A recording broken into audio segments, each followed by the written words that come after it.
성경 봉독 마태복음 24장 1절에서 15절. 예수께서 성전에서 나와서 가실 때에 제자들이 성전 건물들을 가리켜 보이려고 나아오니 대답하여 이르시되 너희가 이 모든 것을 보지 못하느냐. 내가 진실로 너희에게 이르노니 돌 하나도 돌 위에 남지 않고 다 무너뜨려지리라. 예수께서 감람산 위에 앉으셨을 때에 제자들이 조용히 와서 이르되 우리에게 이르소서 어느 때에 이런 일이 있겠사오며 또 주의 임하심과 세상 끝에는 무슨 징조가 있사오리이까. 예수께서 대답하여 이르시되 너희가 사람의 미혹을 받지 않도록 주의하라. 많은 사람이 내 이름으로 와서 이르되 나는 그리스도라 하여 많은 사람을 미혹하리라. 난리와 난리 소문을 듣겠으나 너희는 삼가 두려워하지 말라. 이런 일이 있어야 하되 아직 끝은 아니니라. 민족이 민족을 나라가 나라를 대적하여 일어나겠고 곳곳에 기근과 지진이 있으리니 이 모든 것은 재난의 시작이니라. 그때에 사람들이 너희를 환난에 넘겨주겠으며 너희를 죽이리니 너희가 내 이름 때문에 모든 민족에게 미움을 받으리라. 그때에 많은 사람이 실족하게 되어 서로 잡아주고 서로 미워하겠으며 거짓 선지자가 많이 일어나 많은 사람을 미혹하겠으며 불법이 성함으로 많은 사람의 사랑이 식어지리라. 그러나 끝까지 견디는 자는 구원을 얻으리라. 이 천국 복음이 모든 민족에게 증언되기 위하여 온 세상에 전파되리니 그제야 끝이 오리라. 오늘 저는 마태복음 24장 전장을 통해서 51절까지 되어 있죠. 말세의 징조와 성도의 믿음과 준비라는 제목으로 함께 은혜를 나누기를 원합니다.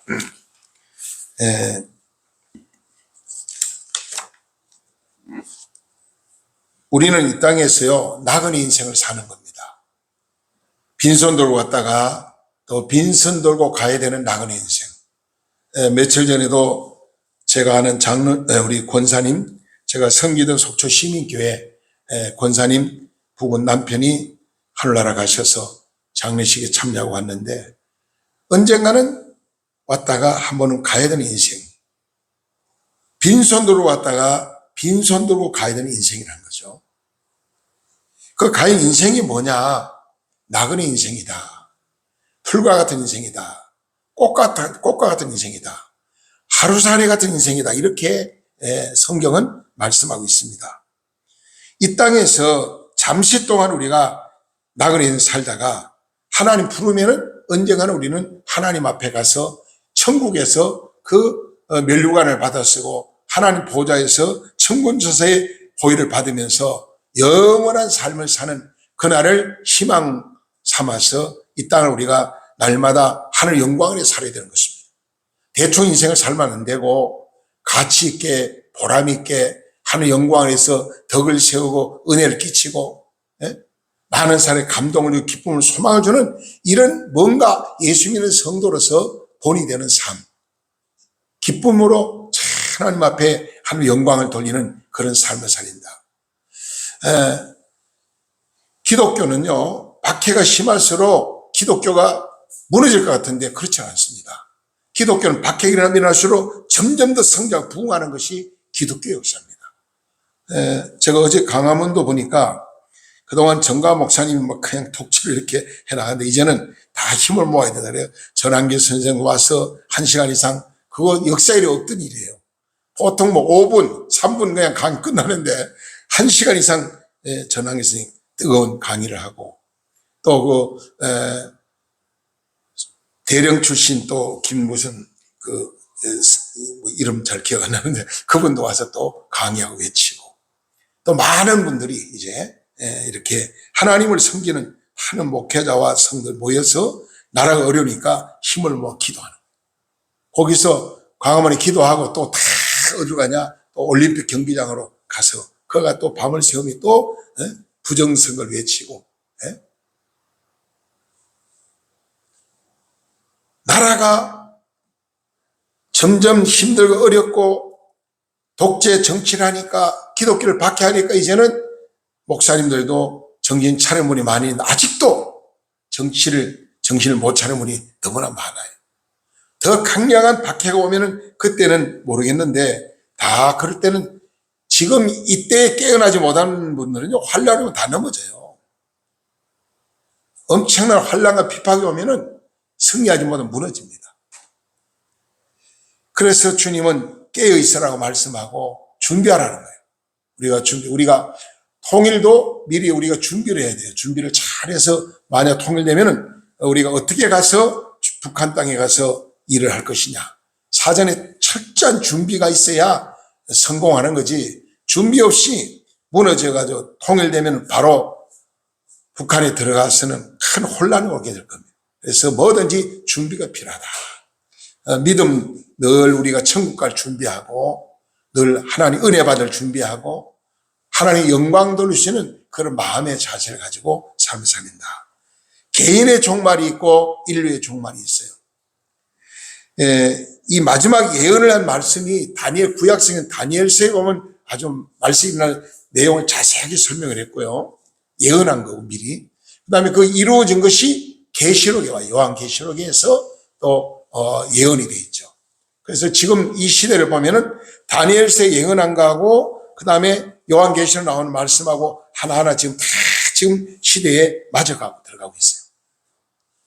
오늘 저는 좀 왔다 갔다 하면서 말씀을 좀 성경 여행을 좀 할 겁니다. 계시록에도 갔다가 또 본문에 왔다 이렇게 할 텐데 길을 자기로 중요한 말씀이에요. 제가 인터넷 뒤져보고 뭐 기독교 방송 다 며칠 들어봤는데요. 말세 설교가 하나도 없어요. 이게 진짜 큰 문제입니다, 이게. 뭐 복 받으라, 잘 되라, 무슨 뭐 희망 꿈 이런 참 그런 설교는 많은데 말세에 대해서 우리가 말세를 어떻게 대비해야 되느냐? 주님 오실 날을 어떻게 준비해서 주님 맞이할 수 있을까? 개인의 종말, 인류의 종말을 철저하게 우리가 정말 준비하고 주님 오실 날을 기다려야 된다는 거죠. 여러 가지 사회적인 면에서도 말세를 말하는 자가 많이 있고요. 말세 징조를 이야기를 하고 있습니다. 그 사회적으로 보면은 애굽의 피라미드 하면 이런 무덤이 나죠. 그 속에 왕들의 무덤이 있는데 그 왕이 부활한다는 거예요. 부활의 소망을 가지고 그렇게 어마어마한 돈을 들여가지고 피라미드 이 무덤을 만들어놨어요. 또 우리나라의 풍습을 봐도 여러 가지 풍습의 내세를 증명하는 경우를 많이 볼 수가 있습니다. 보통 급하면은 엄마를 찾더라고 사람들이. 근데 아주 급하니까 하나님을 찾더라고요. 원인 없는 결과는 있을 수가 없어요. 다 원인이 결과가 있는 거거든요. 인류의 가장 존경받던 사람이 네 사람을 우리 소개할 수 있는데 첫째는 소크라테스를 우리는 사회적으로 존경받는 인물이라고 봅니다. 그가 어느 날 세상에 캄캄하게 어두워진다. 종말이 온다. 그러면서 대낮에 등불을 들고 엉엉 울며 고백을 했어요. 아이고. 그래서 신하들이 와가지고 왜 대낮에 등불을 들고 이렇게 고백하며 우시냐니까 인류의 종말이 오는데 어찌 내가 울지 않겠느냐. 세상에 캄캄한 어둠이 다가오는데 내가 어찌 등불을 밝히지 않겠느냐. 그러니까 거기에 많은 참모들이 우리 소크라테스가 돌았구나. 정신병이야. 우리가 감옥에 갖다 집어넣었어요. 그래서 독약을 먹여가 죽여버렸어요. 그러면 이런 말을 합니다. 독약을 탄 사람을 들고 웃으면서 너희가 독약은 나를 죽이지만은 내 영혼은 너희가 죽일 수 없다. 영혼은 못 죽인다. 육신은 죽이지만 영혼은 못 죽인다. 이런 얘기를 했습니다. 또 공자도 말하기를 이런 말합니다. 제자들 물어서 공자님 사람이 죽으면은 어떻게 됩니까? 이런 질문하니까 공자가 이런 말합니다. 내가 살아서 일도 다 모르겠는데 죽은 다음에 일 내가 어찌 알겠느냐? 그거는 예수밖에 모른다. 예수님은 미래를 안다. 종말을 안다. 그 예수님이 이야기를 했어요.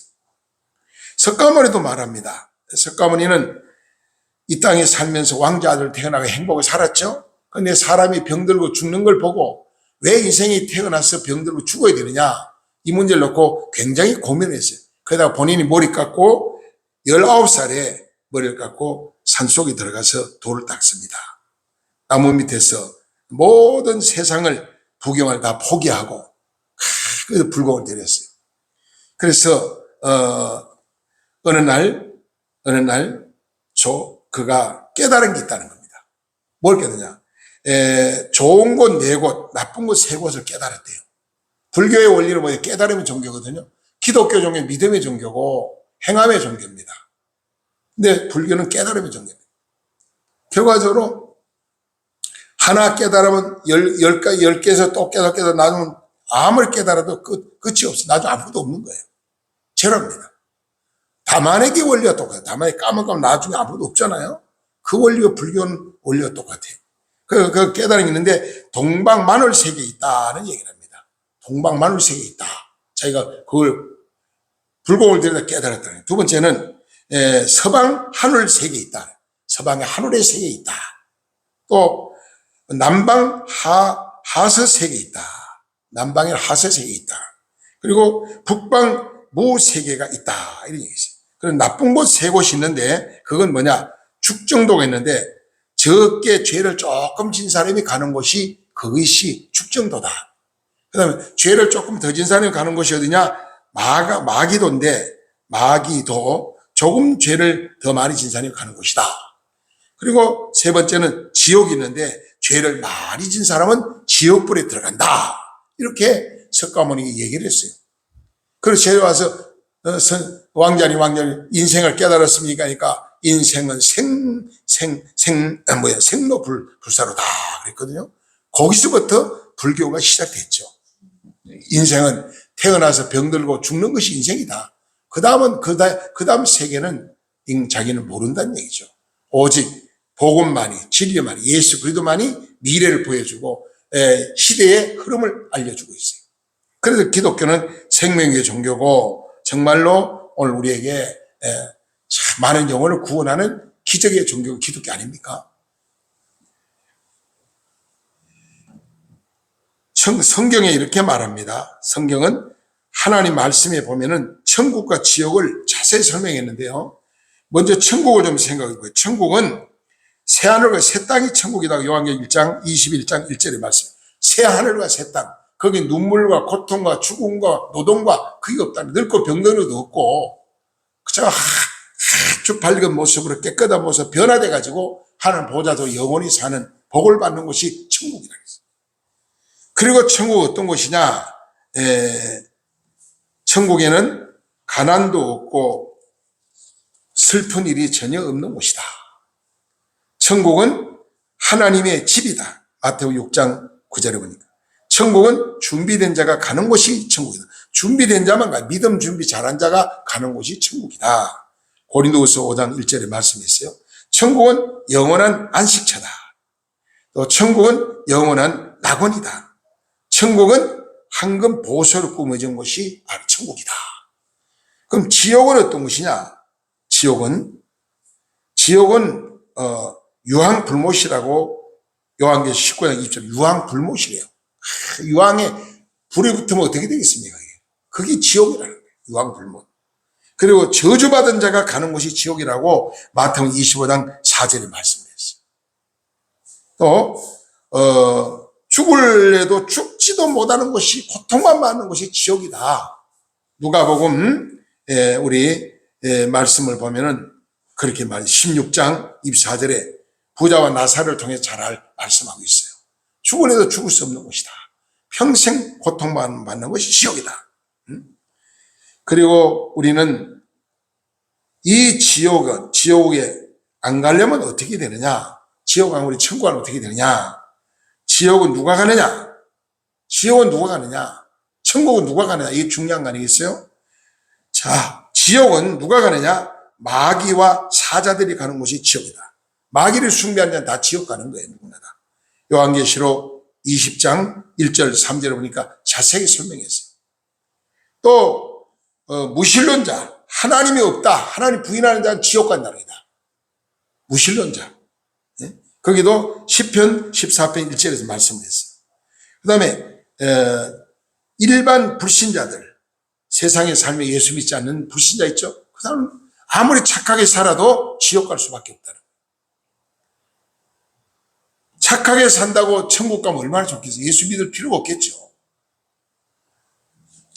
그리고 거짓 선지자, 타락한 목회자, 거짓 선지자, 타락한 목회자도 지옥 가는 겁니다. 주의 이름으로 귀신 내쫓고 주의 이름으로 교회를 많이 세우고 주의 이름 목회를 잘하고 아무리 해도 하나님 거짓된 자는 지옥 간다는 거예요.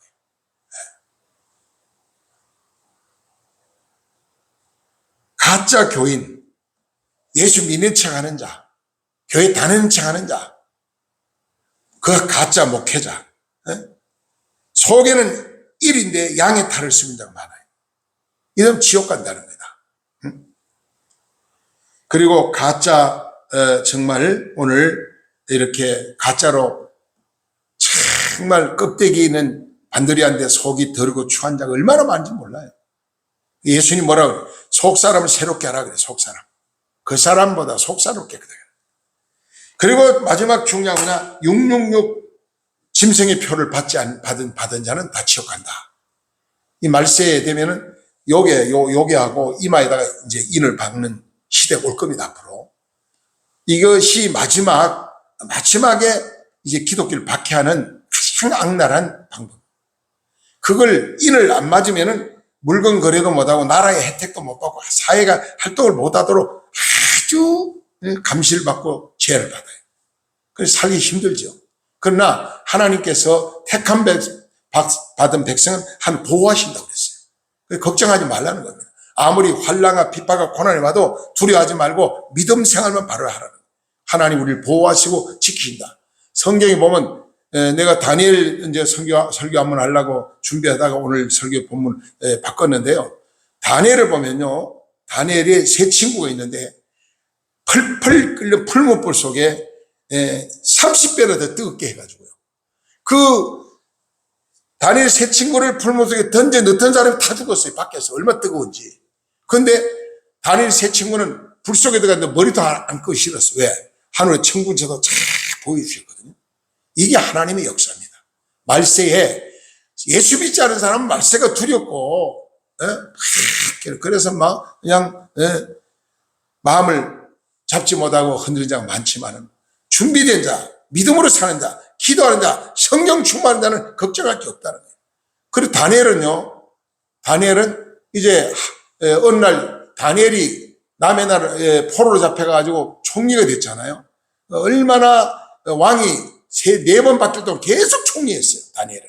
너무 진실해가지고. 정철자래. 근데 그 많은 신하들이 정직하고 바르게 하는 다니엘을 시기해가지고 저놈을 어떻게 죽일까? 가만 보니까 늘 매일매일 전에하던 대로 변함없이 고국을 바라보고 자기 땅을 바라보고 기도를 하는 거예요. 하나님께.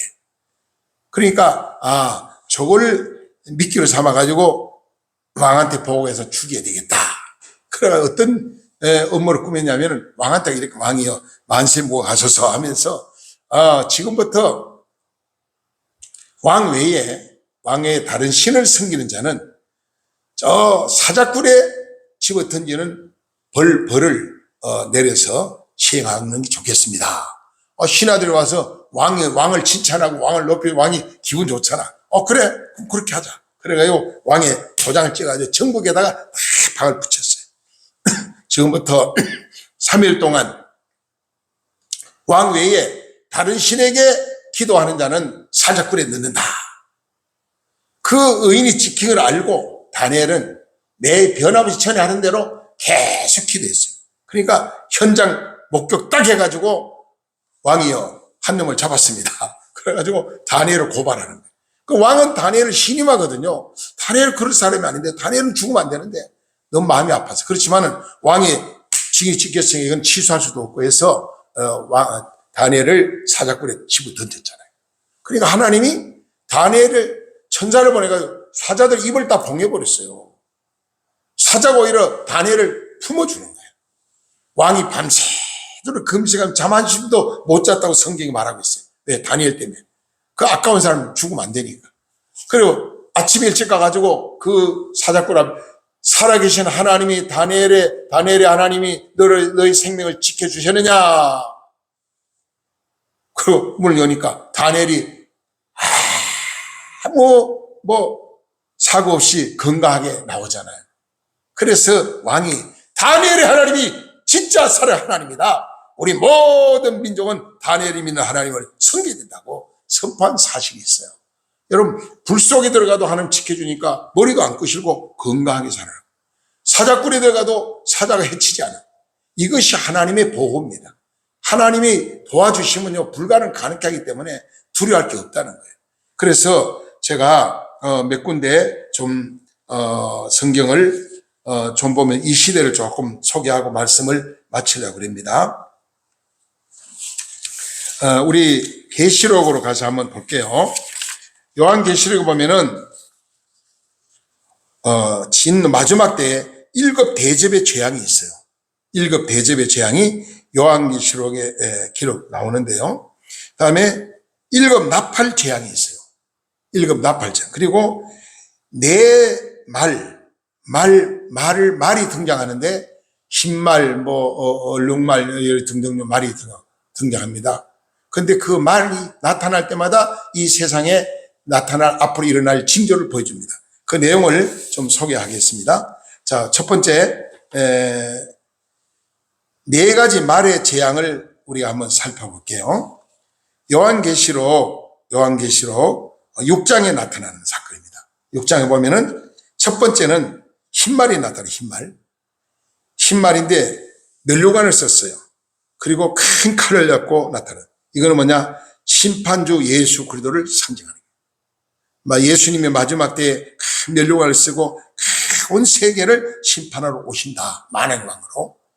그리고 두 번째는 이제 6장 한번 요한계시록 펴놓고 보세요. 6장 3절 4절에 보면 둘째 말이 나타나요. 이거는 붉은 말입니다. 붉은 말. 붉은 말이 아닌데 전쟁입니다. 살육. 여기에 전쟁은 보통 전쟁이 아니고요. 막 불의 전쟁이에요. 불의 전쟁. 지금 막 화약고 전쟁 아닙니까? 미사일 전쟁 아닙니까? 이게 성경에 다 예언이 돼 있어요.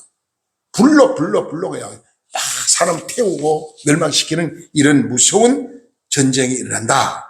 세 번째 말이 나타나는데 그거는 6장 5절 6절에 보면은 검은 말이 나타나요. 검은 말.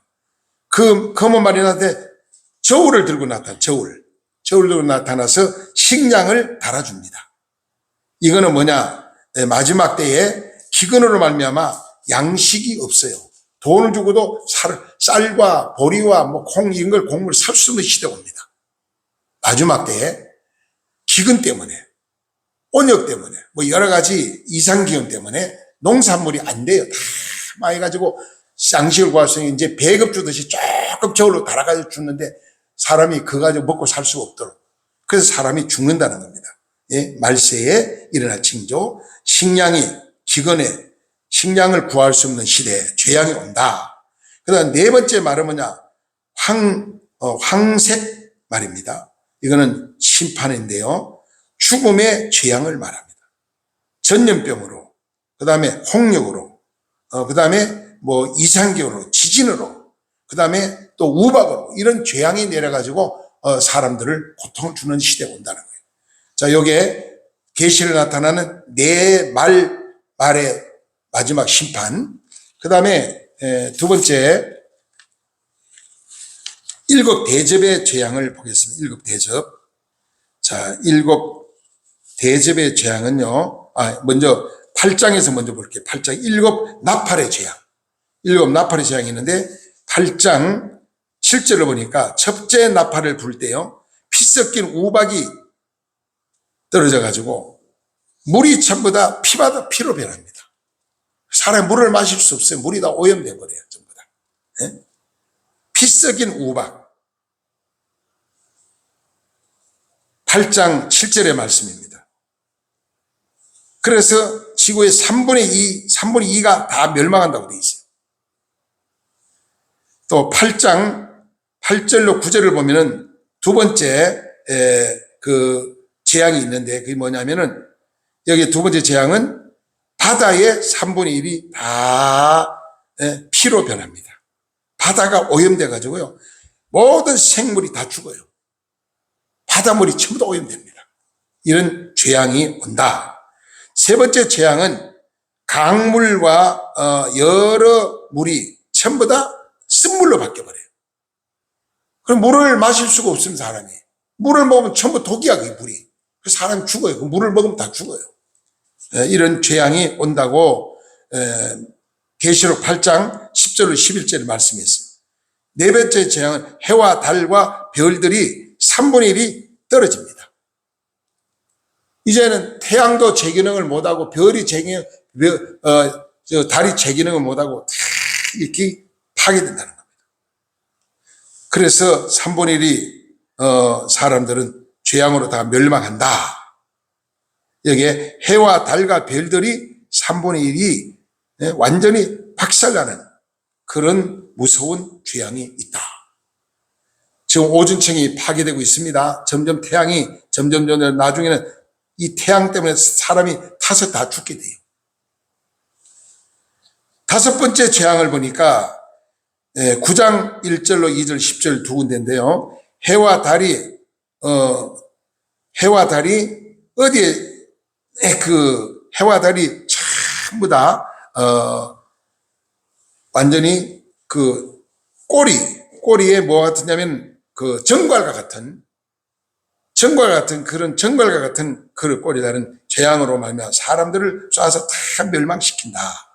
해와 달이 해와 달이 어두워지고 캄캄한 세상, 절망의 세계가 온다고 말씀하겠어요. 그리고 여섯째 재앙을 보니까 9장 13절 18절 나오는데 요한계시록 전쟁으로 사람이 3분의 1이 죽음을 당한다. 전쟁, 마지막 이 3차 대전일지도 모릅니다. 중동 전쟁을 통해서. 일곱째 재앙이 보니까 계시록 10장 7절에 나오는데요. 모든 시일에 이루어져서 이 땅에 하나님 백성들을 하나님이 지키고 보호하는 내용이 나옵니다. 한번 우리 요한계시록 10장 7절 한번 볼까요? 이건 한번 같이 읽으면 좋겠어요.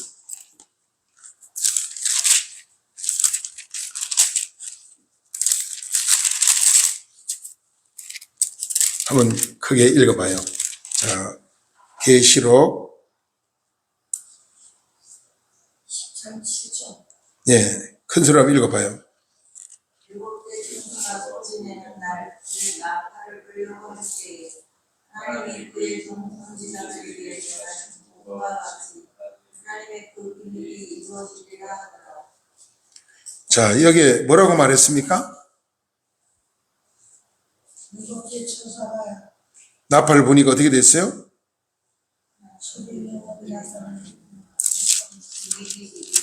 잘 보세요. 나팔을 보니까 어떤 징조가 일어났죠?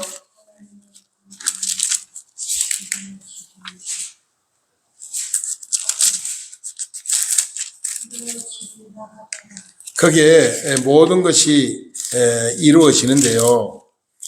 하나님께서 하나님의 자녀들을 특별히 보호하시는 말씀도 볼 수가 있어요.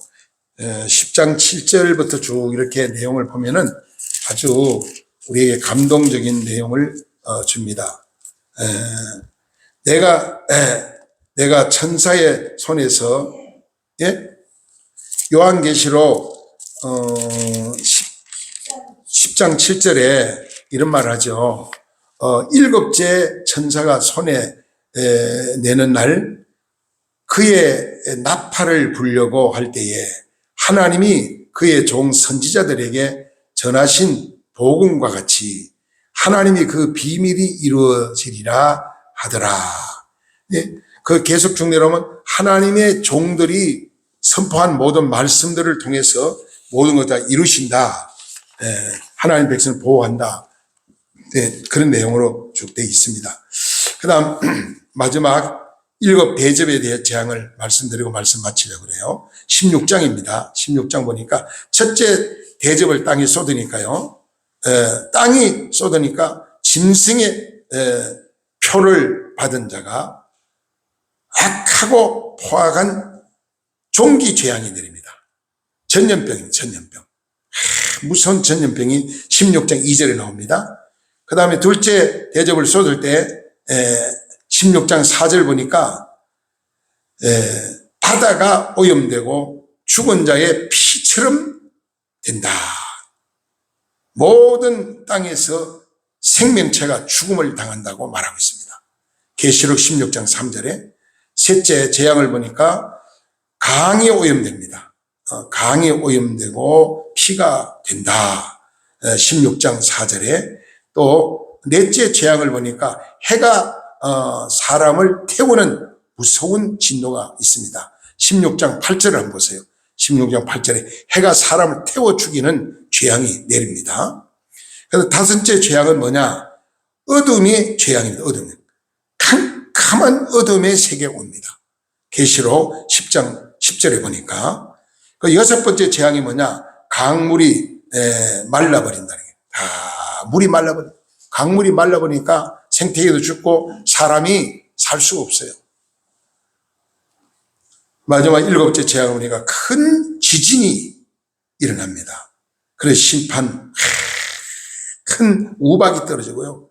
어마어마한 우박이 떨어져가지고 그 우박의 재앙.